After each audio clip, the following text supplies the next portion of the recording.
Welcome to the deep dive. We take your curiosity, our sources, and your questions to really unpack a topic so you get instantly better informed. And today, we're diving into a word that, well, it gets tossed around constantly, often with a lot of heat. Mm. Stupidity. Yeah, you've probably used it, heard it, maybe even worried about being labeled with it yourself. It's definitely a loaded word, isn't it? But when we, peel back the layers, what does stupidity really mean? Is it just an insight? Or a diagnosis? Hmm. A philosophical idea? Something else? Exactly. So our mission here is to untangle all those layers, from how we use it casually to its societal impact, even what it reveals about us. We want to give you that shortcut to understanding it better, maybe with some surprising facts and aha moments. Definitely. Let's jump in. Okay, so let's start right there. It feels like stupid gets used in, well, two really different ways. There's the casual insult. Right, like a knee-jerk reaction. And then there's the sense it means something much more serious. What's the real difference? Well, it's fascinating how it functions. On one hand, yeah, stupid is often just blunt emotional shorthand. Like saying that's stupid really means. It often means I disagree with you, or maybe you made a mistake I wouldn't have made, or even just I'm frustrated right now. So it's more like a weapon in conversation. Kind of. It shuts down deeper discussion. Yeah. It reflects the speaker's feelings, frustration, judgment, maybe feeling superior more than any real assessment of intelligence. So it's mostly about how we feel, but then there's that other definition, the more serious one. I've heard it described as a failure to learn or adapt or reflect. Exactly. And philosophically, that's where things get really interesting. Like Carlos Sapola, his famous essay. Precisely. The basic laws of human stupidity. He argues that truly stupid people are dangerous because they consistently harm others and themselves, crucially, without gaining any benefit. Wow, so that's not about IQ at all. Not really. It's about a pattern of thoughtless harm, maybe resistance to evidence or just blind conformity. It's consistent self-defeating behavior. That really shifts how you think about the word. Okay, so if stupidity can be about behavior patterns or social judgment, how does that play out socially, culturally? Do we use it to sort of mark outsiders? Oh, without a doubt, stupidity can absolutely be weaponized to marginalize people. Mhm. Maybe folks with different education levels or different dialects, different values. So it reflects prejudice more than truth?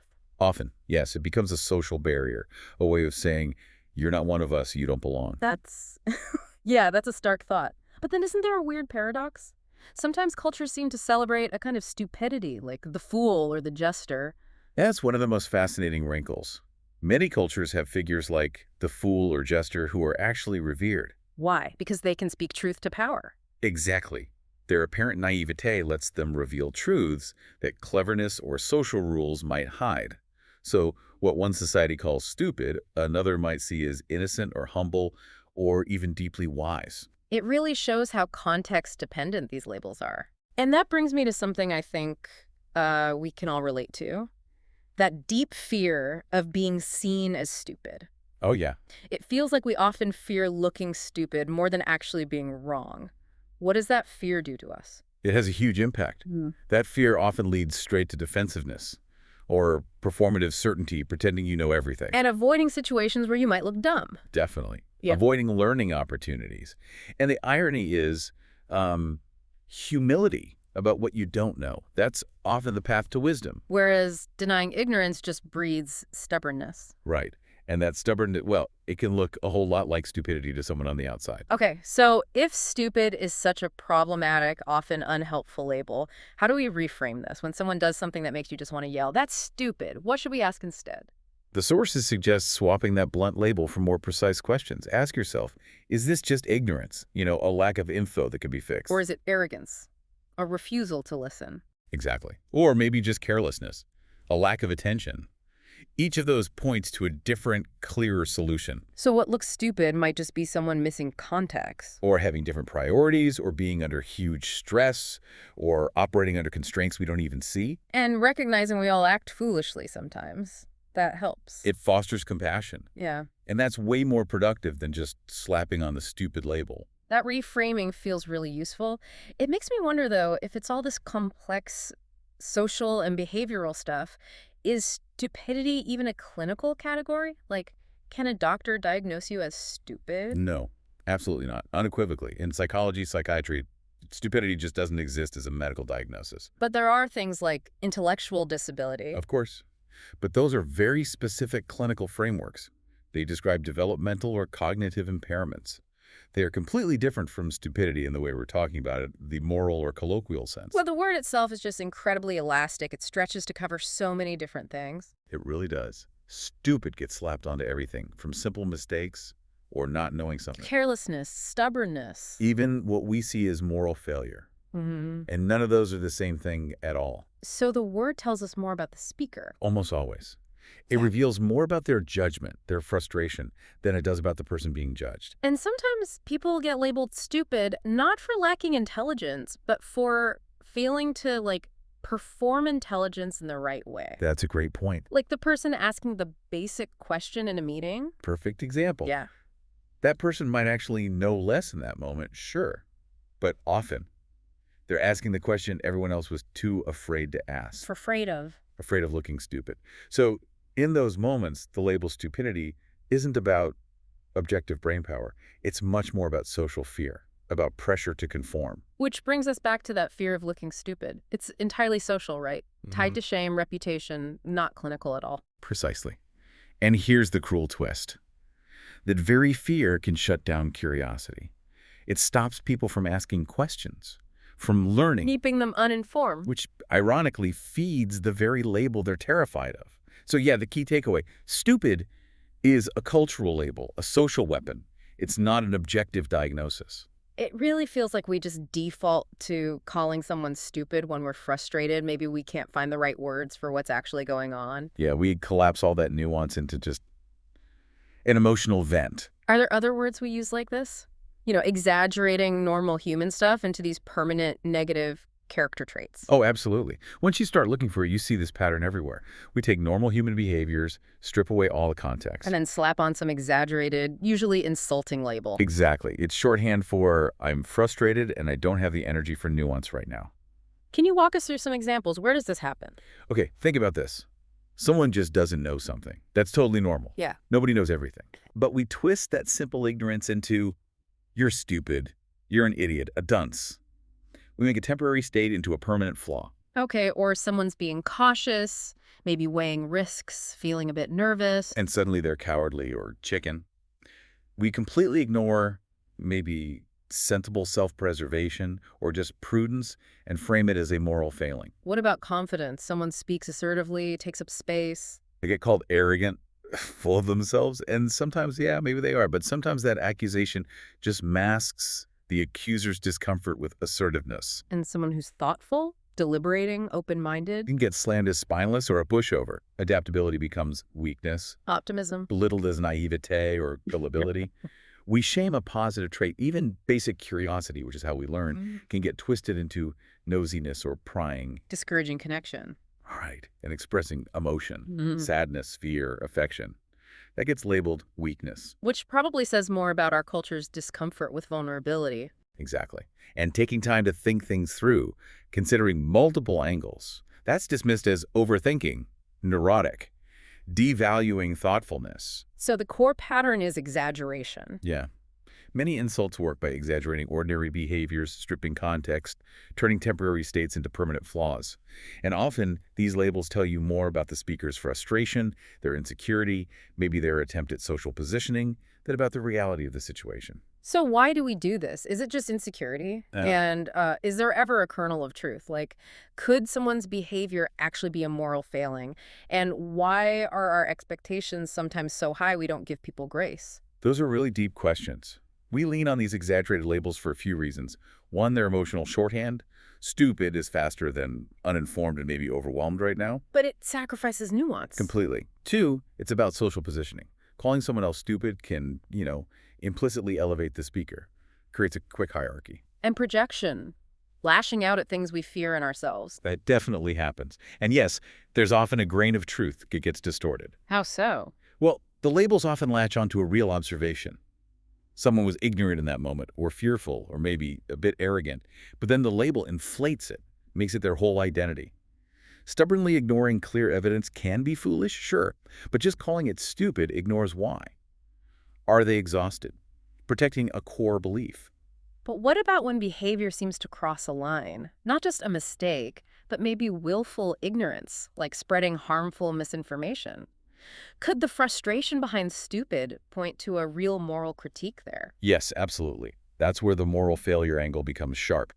The active refusal to use your abilities responsibly, especially when it harms others. And why are our expectations often so inflated? Why withhold grace? Several reasons. Ego and insecurity play a big part. We unconsciously expect others to think and act just like we would. There's also that cognitive bias, the curse of knowledge. Where we forget what it was like not to know something. Exactly. We forget our own learning process and judge others harshly for not being there yet. And in high-performance cultures, mistakes feel really threatening, so people are quick to label and dismiss. And the cost of doing that, of withholding grace. It makes us brittle. It shrinks our capacity for patience, for empathy, for real curiosity. Ironically, it stunts our own growth, our own maturity. So when we call someone stupid, it's often like looking in a mirror. In a way, Uh, yes. It often reflects our own impatience, our insecurity, our cultural conditioning, much more than an objective assessment of the other person. That really makes me think about how stupidity has been seen over time. We've always had words for it, right? But is the whole concept kind of blown out of proportion now in modern society compared to history? That's a great question. And yeah, the answer is complicated. You're right, societies have always had terms for foolishness, but the meaning, the impact changes dramatically with context. How so? Like in ancient Greece or Rome? Well, words like idiots or stultus often implied a moral failing. Being uninformed, disengaged from civic life, that meant you weren't a responsible citizen. It wasn't just about smarts. And in medieval times, the fool. The fool could actually represent hidden wisdom. Think of the court jester. Through humor, they could speak uncomfortable truths others couldn't. Though religious views often saw foolishness as spiritual blindness, a moral deficiency. So, historically often tied to civic duty or morality. How has modernity changed that? Modernity has totally reshaped it. First, the democratization of knowledge, the internet. Everything feels Googleable. So ignorance feels less excusable. Exactly. If the answer is supposedly right there, people who don't know get judged more harshly. Yeah. But ironically, Information overload? precisely, it's harder than ever to be truly well-informed across everything, yet expectations for competence are higher. And then you add social media amplification. Where one mistake goes viral, instantly. A single slip-up can become a global stupidity spectacle, mocked by millions. And our culture's obsession with intelligence, that doesn't help either. Not at all. Modernity values rationality, data, expertise. Intelligence is like social currency now. So being called stupid today feels, well, existentially threatening. More so than maybe in times when community or tradition mattered more. So given all that, is it blown out of proportion now? In terms of visibility and stakes, yes, definitely. Being seen as foolish in a village impacts dozens. Today, it can ruin a global reputation overnight. And yes, in terms of expectations, this demand for constant competence. But not in terms of human nature. No. People have always mocked ignorance or bad judgment. What's changed drastically is the scale, the speed, the social cost of the label. Historically, it was often moral or civic. Today, it's often about status feeling to keep up with knowledge or speed. Which raises that huge question, are more people genuinely stupid today? Or do we just see more stupid behavior? And how do we tell the difference between genuinely stupid actions and things we just morally disagree with? That's such a crucial distinction. And the data's pretty clear. Human intelligence hasn't declined. Actually, average IQ scores rose globally for much of the 20th century, the Flynn effect. So what has changed? Visibility, massively. Social media, reality TV, constant recording. We see so much more unfiltered human behavior than ever before. The village fool now has a global stage. And then algorithms push that stuff to the top. Huge amplification bias. Algorithms are literally designed to boost outrageous, ridiculous, stupid content because it grabs attention. It drives engagement. So we think stupidity is more common than it is. We perceive it as much more common, yes, Yeah. when really it's just being amplified way more. Okay, so if people aren't getting dumber, what is genuinely stupid? Can we define it precisely beyond just a knee-jerk insult? We can try. From a cognitive angle, genuine stupidity involves an action or belief showing clear, consistent resistance to available evidence, learning, or reason. Like Sapola again, harming self and others with no benefit. Exactly. Or profound closed-mindedness. The inability or outright refusal to adapt, reflect, or consider alternatives, even when the data is clear. So genuine stupidity isn't just lacking knowledge, it's more like willful blindness, an active refusal to learn. That helps a lot. So when is it not stupidity, but maybe a moral judgment or something else? Often what looks stupid is just plain ignorance, lack of knowledge, which is, importantly, curable. Or different values? Right. Someone prioritizing tradition over efficiency isn't necessarily stupid. They just value something different. Or it could stem from unhealthy choices rooted in trauma, addiction, social pressure, complex issues, not cognitive deficits. And sometimes stupid is just code for bad or immoral. Very often, we use it as an ethical judgment, not an intellectual one. We're expressing disapproval. So stupid just collapses all these different things together. Exactly. It's an all-purpose dismissal. It lets us signal disapproval without actually clarifying the real issue. Is it knowledge, values, Yeah. health, ethics? So the takeaway is not more stupid people, just more visibility. More visibility and amplification of normal human error and diverse perspectives. Genuine stupidity, that self-defeating, willful blindness is specific. Everything else needs a better word. Building on that, there have always been moral divisions, tribalism. Humans need community. But today, it feels like there's so much more nuance, right? People belong to multiple communities, blurring moral lines. You've really hit on a core tension of modern life. Historically, belonging to one main community was about survival. Morals felt absolute because they were shared, ingrained, mostly unquestioned. And stupid often meant immoral in that context, violating the code. Frequently, yes. Foolishness was often seen as moral deficiency. But now, it's totally different. Because we have work friends, online groups, hobbies. Exactly. We belong to all these overlapping communities: work, online fandoms, religion, hobbies, politics. Each often has its own moral code. What's respectable, what's shameful. Creating moral pluralism. Right. And what's irresponsible in one circle might be authentic in another, which leads to huge confusion between morals and ethics. Can you clarify that difference again? Morals versus ethics. Sure. Morals are usually personal or communal rules, often subjective, identity-based, deeply felt. Ethics is more about structured reasoning. How should we live well, treat others? It aims for more universal principles, open to debate. And we miss MOAT. All the time. We use moral language. That's wrong. That's stupid. Where ethical reasoning would be more helpful. We say immoral when we really just mean it doesn't fit my group's morals. Yeah. Ethically, the question might be more like, does it cause harm? Is it freely chosen? So this new nuance creates freedom, but also tension. It does. We escape rigid tribalism, which is great, but what looks like moral clarity in one group can look like hypocrisy somewhere else. We're freer, but also more confused. And stupid gets thrown around for failing a specific group's code. Yes. So historically, stupidity and immorality were often linked. Today, we accept more pluralism, but we still weaponize that old moral language without being clear. Are we talking subjective morals or universal ethics? Precision here is a huge modern challenge. Let's shift a bit. Talk about something super frustrating. When people just keep making the same mistakes, it often feels like either they can't learn incompetent or they won't learn stubborn. Is it always more complex, or sometimes is it really just that simple? That's a great framing because it often feels like that simple choice.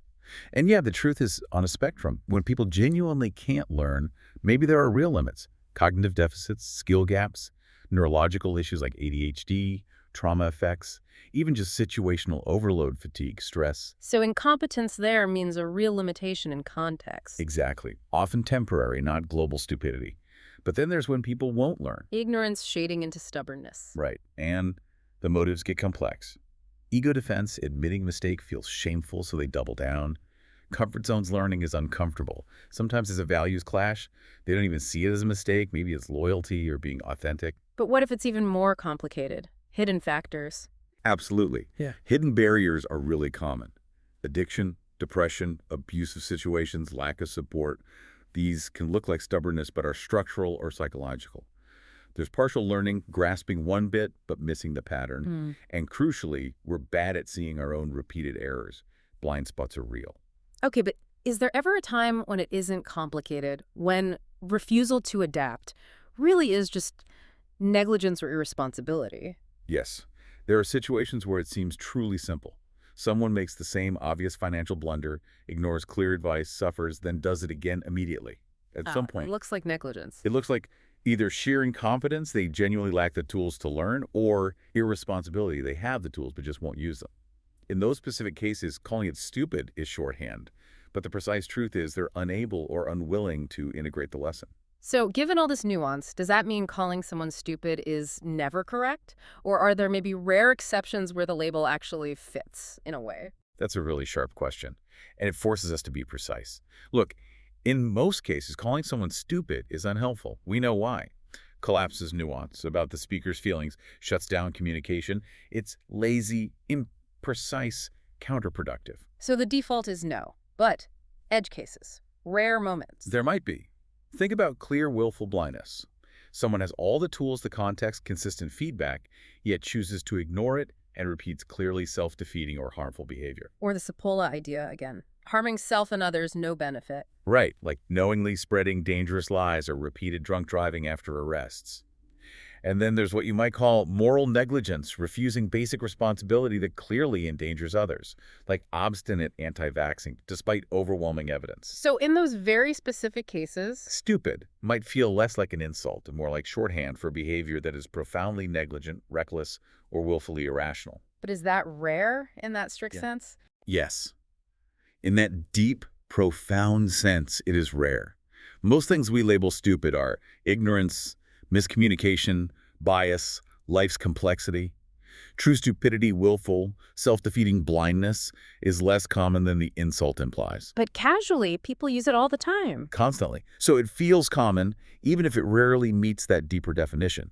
A better frame. Shift from that person is stupid to that was a stupid decision behavior. Criticize the act, not the person. Exactly. Leaves room for growth, for dialogue. That distinction is huge. It leads to this common feeling now, the idiocracy feeling. It sometimes really feels like we're living in that movie, right? Even though people are more educated. Why does it feel that way? Especially with leaders making seemingly dumb decisions. Yeah, that feeling is real for a lot of people. It feels like idiocracy, partly because skill gaps are just so visible now. The internet again? The internet, constant recording, anyone's ignorance, any slip-up can go global instantly. Leaders, celebrities, under a microscope, their mistakes feel louder. And information overload. Makes it impossible to know everything. So when people fail at breadth, it's easy to slap on the idiot label. And crucially, that amplification bias we talked about. Algorithms pushing the dumb stuff. Social media rewards outrageous, ridiculous, stupid moments. Clicks.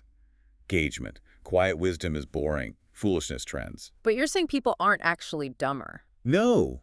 Data shows the opposite for a long time. Literacy, education, access to info, all higher. The perception of idiocracy comes from visible gaps between specialists and non-specialists, and the amplification, not absolute decline. So why do leaders, politicians especially, sometimes seem so bafflingly stupid? Often their decisions look stupid if you only use one metric, like pure logic or efficiency. But use another metric, winning re-election, pleasing a key group, rallying a base, and suddenly it might make perfect, if cynical, sense. Performative stupidity. Sometimes, yes, deliberately simplifying, acting folksy to seem relatable, looks incompetent one way, strategic another, of course. Real negligence, corruption, recklessness exist too. That fits Sapola's model. So the irony is, everyone knows something you don't. Which means everyone is ignorant somewhere. Yet we spotlight ignorance far more than competence. So maybe that idiot society feeling is a mirror, reflecting our own inflated expectations. Expecting everyone to know what we know in our niche. Maybe it raises the question, if we focused on where people are knowledgeable, would the idiocracy narrative collapse? Or do we just kind of cling to others' perceived stupidity to feel better about ourselves? That's a heavy question. Let's dig into some examples of this perceived idiocracy. Politicians like, say, Donald Trump. His style was often mocked as stupid. Right, and it's fascinating. Huh. His simple, repetitive, often factually shaky language was mocked as stupid, but is also strategic. Oh, so? By radically simplifying complex stuff, build the wall. He became super accessible to people tired of political jargon. His gaffes trended globally, cited as proof of idiocracy, but they also tapped into deep class resentment against elites. So it looks like stupidity can be anti-elitist performance. It can be, though still dangerous when it distorts reality or resists evidence, absolutely. What about the justice system? Rulings that seem to defy common sense. Yeah, that feeling of institutional idiocy is common. Corporations are people, long sentences for minor things.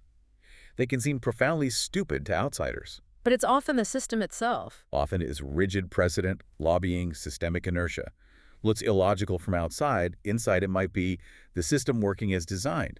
even with dumb outcomes. It's structural irrationality, not necessarily individual stupidity. Bureaucracy can act in ways no single person would. And celebrities, Kanye West, reality stars, behavior mocked as crazy or stupid. In celebrity culture, the line between foolishness and strategy is incredibly thin. Kanye, or Ye, erratic, controversial, often mocked as crazy or stupid. But it blurs mental health struggles, deliberate provocation for publicity. And reality TV stars making fortunes off seeming idiotic. Exactly. Sometimes acting stupid isn't a flaw, it's a very profitable career move. So the core reflection is the idiocracy feeling isn't really about people being dumb. It's more about systems rewarding or amplifying what looks dumb. A mix of strategy, structural rigidity, and that huge visibility bias. Politicians simplify, justice follows precedent, celebs perform ignorance, platforms amplify outrage.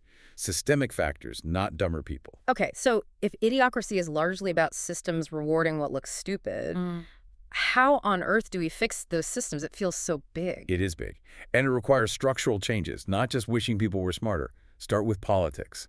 We need to shift incentives away from sound bites towards substance. How? Reforming debate formats for real discussion. Better civic education so people can see through rhetoric. Maybe campaign finance reform so politicians aren't so reliant on sensational media. And the justice system, reducing that structural irrationality. We could advocate for simplifying legal language, make it actually accessible. Sentencing reform, make sure punishments fit crimes. More accountability, independent reviews. Make justice more than just procedure. What about media and social platforms, that whole outrage economy? We have to try and dismantle it. Push for algorithmic transparency, make platforms show how they rank content. Value quality over pure virality, maybe incentivize longer watch times, verified sources. And huge digital literacy campaigns teach people to spot and resist sharing nonsense. Reduce the demand for stupid content. And celebrity culture, discouraging performative stupidity. That needs a cultural shift in taste. Celebrate entertainers who are also thoughtful. Jon Stewart, John Oliver types. Support slow fame creators building depth over time, not just chasing viral moments. Ultimately, it's audience responsibility. If we stop rewarding stupid sells, industries will adapt. So the underlying principle is build reward loops for wisdom, for thoughtfulness. Precisely. Stupidity or its appearance thrives because it's visible, viral, easily monetized. To fix it, societies have to deliberately slow down information, reward learning and correction, elevate expertise without being elitist, redesign systems so patience, depth, integrity get rewarded, not punished. So what can average people actually do? Fixing huge systems feels top-down, but our individual behavior matters, right? Massively. Average people have huge power because systems are just feedback loops of our collective actions, media and info. Pause before you share. Ask, is this true? Worth amplifying. Support quality journalism. Resist clickbait. Yes. Every click, every share is a vote for the kind of content you want more of. And politics. Civic engagement. Show up for local elections, school boards, city councils, huge decisions made with tiny turnout. Ask hard questions. And support leaders brave enough to admit mistakes, not just perform certainty. Politicians chase what voters reward. What about just how we talk? Social behavior. Use precise language. Instead of stupid, say uninformed, negligent, misguided. Practice grace with others' ignorance. Remember, we all have blind spots. Model curiosity, ask questions. Don't just dismiss. If we normalize precise, empathetic language, it makes a huge difference. And consumer culture, where we put our money and attention. Consciously support art, entertainment, businesses reflecting integrity, depth. Resist celebrity culture, rewarding outrage or vapidness. If audiences stop rewarding stupid sells, industries adapt. And finally, personal growth. How does that fit? Cultivate humility. Be brave enough to admit, I don't know. Yeah. Value slow, deep learning over hot takes. Share knowledge without shaming. Be the person raising the bar for thoughtful discourse in your own circles. Systems are built for millions of these micro-interactions. This sounds like a good self-check framework. How can we tell if we're combating this or maybe contributing to it? Okay, here's a quick check. Ask yourself, am I mostly consuming stuff that just confirms my biases or stuff that challenges me? If your feed only makes you feel smarter than those idiots, maybe you rethink it. When I share online, why am I doing it? To inform or to mock? Exactly. Sharing, look how stupid this is, just amplifies the idiocy you claim to hate. Do I use words like stupid, moron, idiot, or do I describe specific behavior? Name-calling creates contempt, shuts down understanding. And politically. Or with my media diet generally. Am I rewarding politicians for sound bites and outrage? or for depth and thoughtful leadership? Am I mostly consuming outrage, memes, quick takes, or making time for long-form podcasts, books, nuanced discussion? If it's mostly reactive, you're feeding the outrage economy. And the big word. Do I leave room for the possibility that I might be misinformed? Or do I assume stupidity only lives out there? If you rarely feel confused, challenged, or corrected, maybe you're the one refusing to learn. Wow. Okay, so after all this, people who don't do these things, who ignore info, spread lies, vote thoughtlessly, are they stupid? It's still so tempting to use that word. It is tempting, because that behavior does sometimes align with that deeper meaning of stupidity, harming self and others, refusing to learn, repeating destructive patterns. In those specific cases, yeah, stupid can feel like the right shorthand. It's rarely the full truth. Context matters hugely. Time, education access, mental bandwidth aren't equal. Psychology matters. Fear, bias, habit, emotion drive us more than pure reason. These are human vulnerabilities, not always stupidity. And system design matters most. Platforms are engineered to exploit attention, amplify outrage, encourage shortcuts. Falling prey isn't automatically stupidity, it's often a predictable vulnerability. So a better framing would be, Instead of they're stupid, it's way more accurate to say uninformed, distracted, overloaded, misguided, or negligent. Only negligence clear, deliberate failure of responsibility really earns moral weight. And even then, irresponsible, reckless, negligent are more precise than stupid. so people not doing the right things aren't automatically stupid. Most operate under constraints, biases within manipulative systems. Some might cross into genuine negligence, where stupidity in that deep sense might apply, but mostly, calling them stupid says more about our impatience, our failure to grasp their context. Which leads to that powerful final thought. Maybe the real question isn't, are they stupid? But how much responsibility can we reasonably expect from ordinary people in a world fundamentally designed to overwhelm them? That really is the question. It is. Okay, so as we wrap up this deep dive on stupidity, let's boil it down. 5 key takeaways and a call to action for you, our listener. Takeaway 1. Stupid is almost never accurate. Yeah. It's mostly a lazy insult collapsing nuance. True stupidity, willful, self-defeating blindness, is genuinely rare. 2, systems, not inherently dumber people, amplify perceived stupidity. Politics, media, celebrity culture often reward soundbites, outrage, recklessness because they're visible and profitable. 3. Perception is skewed. Social media makes idiocy way more visible than wisdom. That idiocracy feeling comes from amplification and contrast, not actual intellectual decline. 4, responsibility is a spectrum. People are often uninformed, overloaded, misled. Only clear negligence really warrants blame. Most situations need patience, understanding, not condemnation. And 5. We all participate. Your clicks, votes, conversations, consumption habits. They either reinforce the stupid economy or weaken it.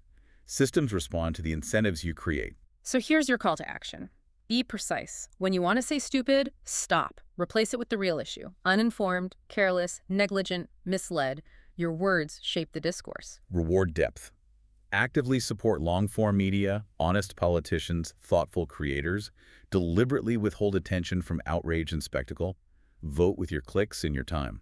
Model humility. Be brave enough to say, I don't know. Be willing to admit mistakes. Celebrate learning and correction in yourself and others. That's the true opposite of stupidity. Share wisely. Don't amplify idiocy just for laughs or superiority. Choose to share content that informs, connects, deepens perspective.